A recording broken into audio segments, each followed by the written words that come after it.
Ultimatum वगैरह बात छोड़ दीजिए, यहाँ सरकार उद्धव ठाकरे जी की है। संजय राउत बालासाहेब ठाकरे का चेला है, शिवसैनिक है, वो लड़ता रहेगा। महाभारत वाले संजय ने आंखों देखा हाल सुनाया था, याद है ना आपको। और एक शिवसेना वाले संजय है, संजय राउत जी, ये खुद महाभारत करवा देते हैं अपने बयानों से, अपने ट्वीट से और अपनी शायरी से। महाराष्ट्र की महाभारत आप देख ही रहे हैं, आप देख ही रहे हैं कि इस महाभारत में शिवसेना का क्या हाल हुआ। लेकिन शिवसेना के टूटने के बाद और ईडी की 10-10 घंटे की पूछताछ के बाद भी राउत साहब के कॉन्फिडेंस और बयानों का लेवल और जोश अभी भी वही है। हाउस द जोश, हाय सर, हाउस द जोश, हाय सर। उद्धव ठाकरे की मुख्यमंत्री पद से विदाई और एकनाथ शिंदे के मुख्यमंत्री बनने के बाद भी राउत साहब का कॉन्फिडेंस वैसा का वैसा ही है। लेटेस्ट मुलाहिजा फरमाइए। Shiv Sena is not born for power, power is born for Shiv Sena. हम सत्ता के लिए पैदा नहीं हुए, सत्ता हमारे लिए पैदा हुई। क्या समझाया है राउत साहब ने, वाह वाह वाह, हिंदी अंग्रेजी दोनों में। वो कहते हैं ना कि रस्सी जल गई लेकिन बल नहीं गया, और ये बल जो है वो आज से नहीं हमेशा से है। बोले तो खानदानी। देखिए देवेंद्र फडणवीस के लिए उन्होंने क्या खानदानी बात अर्ज की थी, सुनाता हूं आपको। बंदरू पहले बोलो इरशाद। इरशाद इरशाद। तो अर्ज किया है मैंने नहीं, राउत साहब ने। राउत साहब निभाइए फर्ज और कीजिए अर्ज। तेरा घमंड तो 4 दिन का है पगले, हमारी बादशाही तो खानदानी है। पता नहीं किसका घमंड 4 दिन का था, जिसका भी था पब्लिक ने देख लिया। वैसे आपको बता दूं, घमंड बेशक 4 दिन का होता हो, लेकिन बयानबाजी में राउत साहब की बादशाही है, ये सबको पता है। पक्ष विपक्ष के नेताओं से लेकर कंगना रनौत और नवनीत राणा तक राउत साहब सब पे तीर चलाते रहते हैं। मुझे तो लगता है कि शिवसेना के चुनाव चिन्ह में जो तीर कमान है, ये उसी तीर को छोड़ते रहते हैं ऐसे। अगर आप हमारे घर तक पहुंचने की कोशिश करेंगे तो जरूर हमें अधिकार है टिट फॉर टैट करने का। राउत साहब की ये जो तीर कमानबाजी अभी अभी आपने देखी, वो उन्होंने अमरावती के निर्दलीय सांसद नवनीत राणा पर की थी, जब हनुमान चालीसा वाला विवाद हुआ था।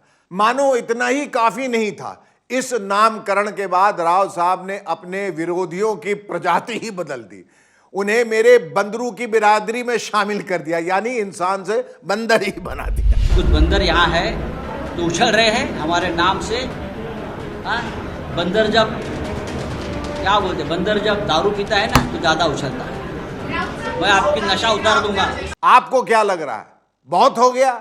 अजी नहीं भाई साहब, अभी तो राउत साहब की तीर कमानबाजी का नेक्स्ट लेवल देखिए। जमीन से भी नीचे का लेवल, एकदम 20 फीट गहरे गड्ढे वाला लेवल। मातोश्रीशी छेडछाड करू नका, 20 फूट खाली गाडले जा, हे मी कॅमेरा समोर सांगतो। अब राउत साहब का फिल्मी डायलॉग मुलाहिजा फरमाइए, जो उन्होंने पार्लियामेंट में गृह मंत्री अमित शाह जी को सुनाया था। बिल्कुल ऐसे, हम जहां खड़े होते हैं लाइन वहीं से शुरू होती है। जिस स्कूल में आप पढ़ते हो, हम उस स्कूल के हेडमास्टर हैं, आपको बताना है। संजय राउत जी के मुंह से भी बयान तीर की तरह निकल जाते हैं और शायरी भी निकल जाती है। मुलाहिजा फरमाइए कि पांव के नीचे कोई जमीन नहीं, कमाल है कि फिर भी तुम्हें यकीन नहीं।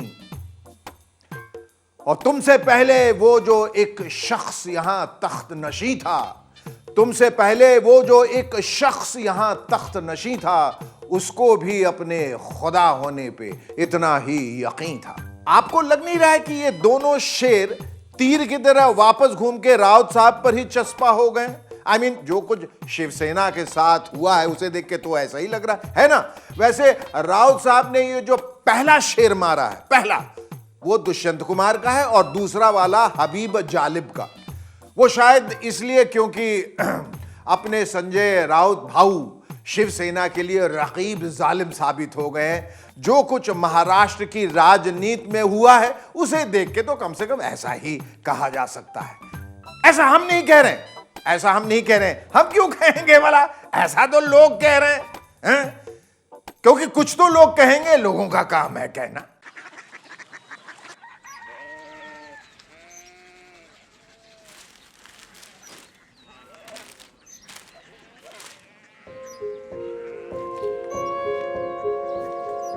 बाबा बाबा Korea city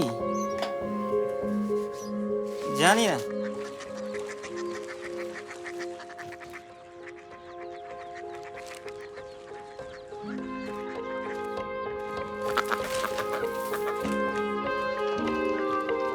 Korea city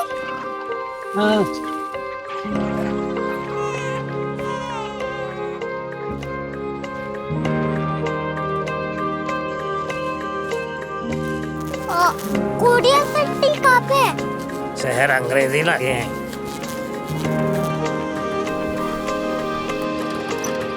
Korea city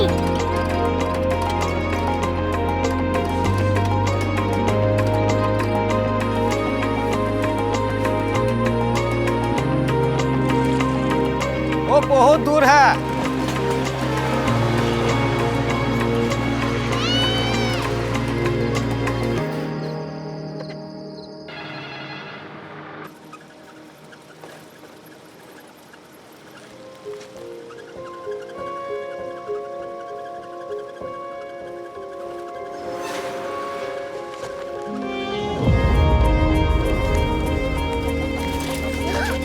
Korea city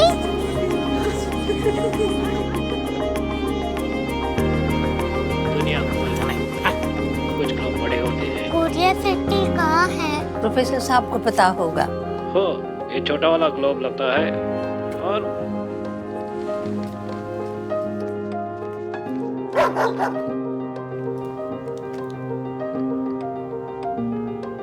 पता नहीं, मेरी बेटी से जाके मिल लो, शायद उसे मालूम हो।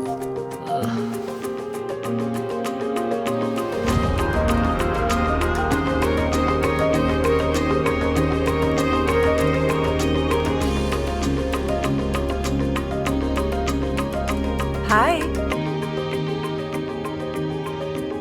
बाबा ने भेजा है। Come here. Korea city Korea city नहीं, क्यूरियोसिटी। वो क्या? That's what brought you here, जो तुम्हें यहाँ तक ले आया। क्यूरियोसिटी